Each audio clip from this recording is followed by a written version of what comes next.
next one? I picked a weird one that I had to do a little bit of rooting around with, and I couldn't find... I was doing a rooting around and I saw this popping up because I'd never heard this album before. Yeah, this is exactly... A lot of people were very, very pissed off at this. So I picked The Kinks, and the song is called Labour of Love. And it's from an album called State of Confusion that came out in 1983. Now, bear in mind, it's 1983. State of Confusion is the Kinks' 19th album. 19th album.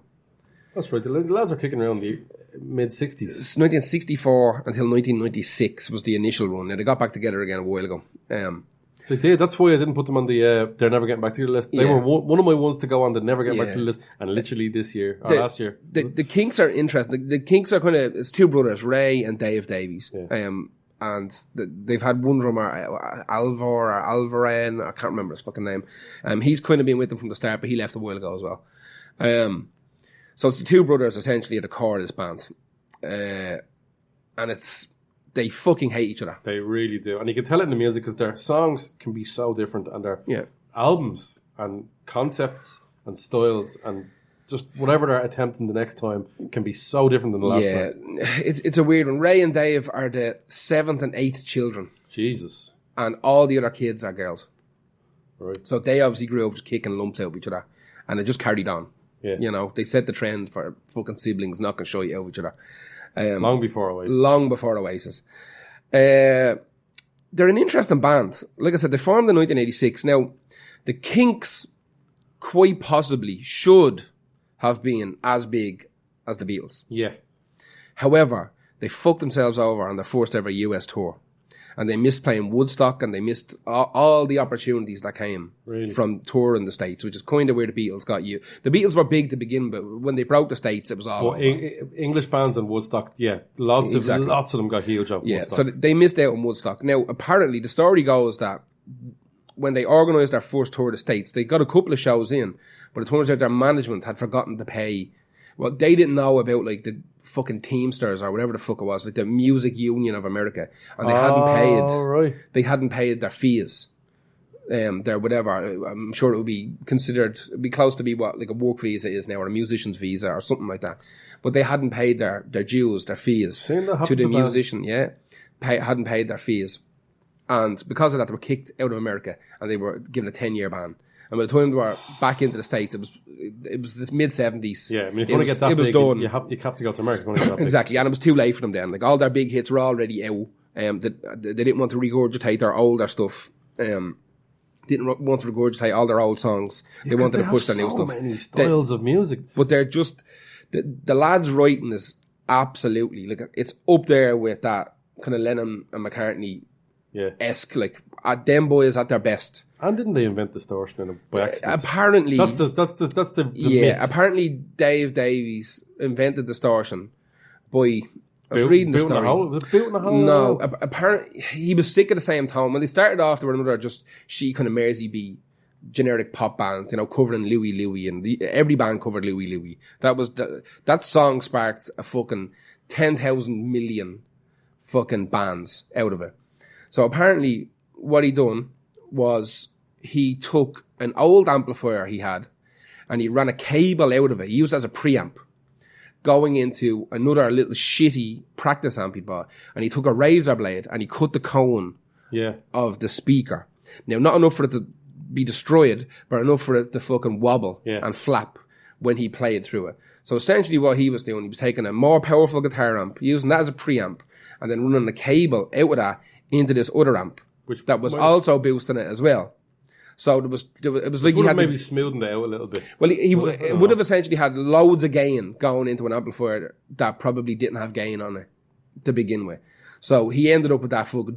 beautiful, isn't it? However, what you hear on the recording is not that. It's not definitely that. Not that. It's not that. They replicated it. They went to the producer and goes, no, I can do that better without sounding... They figured out a way of replicating it in a studio. But he is considered to be the person that invented distortion on guitars, right? Because he's a mad bastard. Yeah.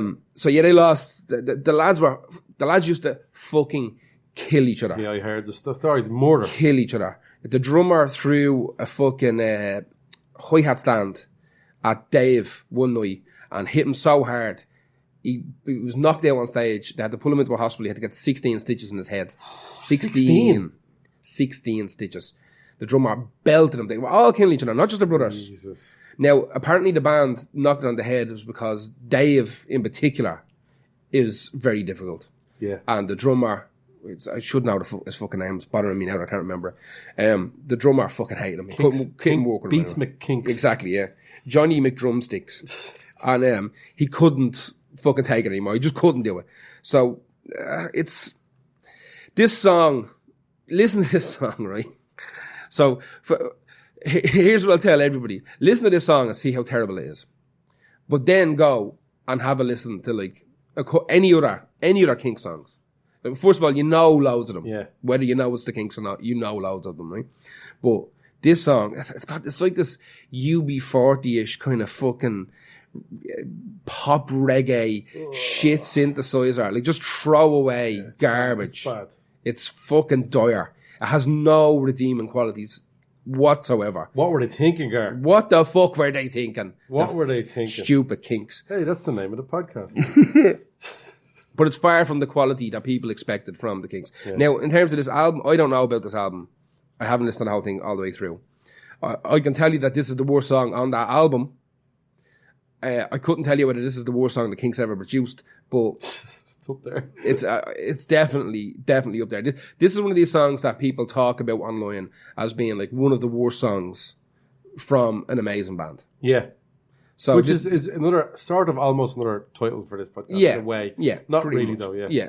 We went to find out where they were at the time, what they were thinking, but you'll never really get interviews about Kinks about this album. Possibly, I don't know. Yeah, I think it's just one of those kind of forgotten about albums. Yeah, let's not talk about it's it their anymore. 19th fucking album, like, yeah. And it was another like 13 years before they kind of finally broke up. Anyway, but apparently they were so bad at like fighting on stage that they would do stuff like. On stage as well, yeah. They killed each other on stage. There's a million stories about mad shit they do on stage. Would you be pissed off if you paid money in Salt Band battering each other? Because part of me would go, haha. I might be into that. Weirdly witnessing history. Yeah, just that's something saying. You go, ooh. But apparently they done a 45-minute gig once that all they more done. than Volbeat's last gig anyway in Belfast. Just saying. But apparently the Kinks for 45 minutes only played You Really Got Me. 45 minutes long is what they just done that. Did they play the solo a few times? Because that's a great solo. 45 minutes worth of it. That's all they done to annoy people. Although I do get the two big songs mixed up a lot in my head. Yeah, all day and all the night and fucking, yeah. You Really Got Me. Yeah. No, the solos from You Really Got Me. Yeah, that's a what a solo. But listen, they ended up doing 28 albums in their initial run. 28 albums. That's 27 if you don't count this one. Yeah. I think they might have put more out. And they all done loads of stuff. I think the drummer might have played with the Rolling Stones for a while. Makes sense. I think. But when they did Knock It on the Head in 96, they all went off, done their own stuff. I think Dave might have wrote a couple of musicals. I also believe they done the first ever rock opera. But for some reason, it came out the same year as Tommy. And Tommy overshadowed it. Yeah. They would have been fighting with the Who for. Oh, yeah. And the Who are all. They paid their. The Whoers. They paid their. The Whoers. They paid their visas. Yeah, exactly. The band they done it. Anyway, that was the Kinks' Labour of Love from 1983. Who's your next one? Next one is Serge Gainsbourg with Charlotte Gainsbourg, Lemon Incest. Dirty. From 1985. From his album, Love on the Beat, and her album as well, the next year, Charlotte Forever. This song gives me the creeps. Really does. You're not into it now? Well, he's singing a song with his 13-year-old daughter. The song's called Lemon Incest. Mm. It's definitely about... So it's him... He pushes buttons. I get that. That's fine. But I think this, for me, is an uncomfortable button push because the cover, the single, the video is kind of creepy. Mm. You're singing a song that's called Lemon Incest because it's sort of a play on words of lemon zest with your daughter, and the lyrics are like... The lyrics are something like love that we can't do or love that will never happen. Jesus Christ. Stop that. Yeah, that's there's no need for it, Sergey. You're a legend. Give it up. Yeah. I know he likes to push buttons and get his daughter into the spotlight as well. But this to me was, as well as that, it's a bit of a rip off of Safety Dance. Remember that's because it has that thing in it. Do you have any of the lyrics written down there? They were all in French, so yeah, just translate them. Translate. Give us a shot. The worst one was, "We are doing love that we cannot, or sorry, this is love that we can never do together. Oh. And I think that means they just look at each other while they're wanking. But you see, the reason I didn't write all the lyrics down is because like they would be lost in translation. Yeah. In a situation like this, it's about the heart, lad. Yeah, it's about the heart. Situation like this is the love between a father and his daughter. I could have lost a lot of the nuances, which still are. That's good. It's still a double entendre. That's filthier. That's more interesting than listening. It was a scandalous song, and people went absolutely mad about it, going, "That's fucking ridiculous and weird and creepy." Good. Don't do that. It's clearly about the impossible physical love between an adult and a child. That's fucking manky. Yeah, I'm not into it.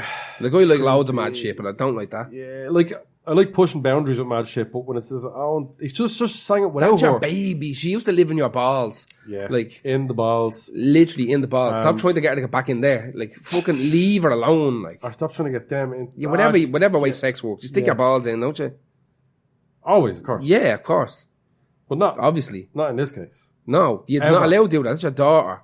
Anyway, I'm even getting shivers thinking about it. It's already kind of creepy. Serge, not into it. What were you thinking? Next one. What's yours? My other one is real short. And it's kind of a follow-up to a podcast we done a while ago, which is about scumbags, the insufferables. And people liked that one, by the way. Yeah. Thanks for all your quite good downloads on that. Yeah, there was actually. Yeah, a little continuation, and it's Chuck Berry. And the song is My Ding-a-Ling. That's awful. So I hate this song, man. First of all, it's terrible. It's so bad. Lad. And his version is bad as well. Yeah, but he's a sexual predator. Yeah. Like, what the fuck? Like I'm going back to the name of the podcast. Like, what's he thinking releasing a song called My Ding-a-Ling? Maybe he just meant his camera. No, he absolutely did. Absolutely did. Toilets, didn't he? 100%. No. I want you to play with My Ding-a-Ling. And he's given interviews about it. And the people who like Chuck Berry hate this fucking song. And they're right. It's stupid. They're right. It's fucking crap. Because he was, whatever about him, good at the music. Phenomenal.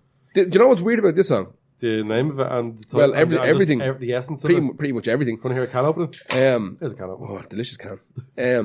This is his only #1 single. I heard that. How mad is that? That's fucking horrific. You want to know another cool fact? Yes. About this horrific song? In 1977, NASA launched Voyager 1 and Voyager 2. 2 space probes, right? Off they go. Like Use Your Illusion 1 and Use Your Illusion 2. Exactly. Hope they don't come back into the podcast. Hope they don't come back either. So they launched Voyager 1 and Voyager 2 out into space, hurtling through the black fucking abyss, fucking broadcasting, fucking Earth this way, aliens. Before they had lads singing David Bowie in the... Exactly, right? Nothing wrong with that. No, not at all. Do you know what's on Voyager 1 and Voyager 2? No. A gold-plated record that plays Johnny B. Good by Chuck Berry. Really? Yep. Gold-plated record? A gold-plated 12-inch record. As in, how does that play? No, it's just gold-plated. Will play, yeah. Will it? Yeah, absolutely. Will not wreck the needle? No. Well, it will, yeah. It'll be one and done, like. Well, to be fair, most record needles are diamond tipped. And it'll be the least expensive thing on that. And it's in space. I don't think Martians have fucking Technics 1210s. I don't think so. But yeah, 12-inch fucking gold-plated record that have Chuck Berry's Johnny B. Good flying through the cosmos as we speak. What are they there for? I'd say NASA are sickened now since they've found to have videos of birds pissing in Jackson. Oh, they're still up there? They're floating, still in space, lad. I don't know anything about flying, well, I thought they fell apart you don't get it. after a few years. No, they're fucking off they go. Still banging. Oh, could be worse. Imagine like there was just an actual 1210 just constantly set to repeat Johnny B. Good, and that's what it's transmitting into space. Imagine that was filmed by aliens. But we get like sex aliens. Alien sex fiends. But maybe they're the opposite. Maybe they go, that's clearly a pedo planet, let's blow it up. Maybe. I'd be into that as well. Don't have to pay rent anymore if you die. Remember that. Oh, that would be the best part of it. Wouldn't it? Yeah. Wouldn't it? No more rent. Or bills. No more ibuprofen. Oh, no more anything. No more points. Nothing. That's bad, but... No. Fucking no more anything. I'd be into that. My Ding-a-Ling. His version is crap as well. It's a fucking... This song is... Nobody... This is just shite. It doesn't matter who done it. You know what this is? This is fucking... Trent Reznor could do this. This is Ain Fuckalella. That's all. That's exactly what it is. Stupid. Yeah. Timmy Mallet bullshit. Mr. Blobby Scudder is what this is. Yeah, I think it can fucking fuck all the way off. It's definitely his worst song, and it's definitely one of the worst songs ever made. And not only is it just like musically bad and torturous, it's actually painful. And it's the worst thing he ever did Musically.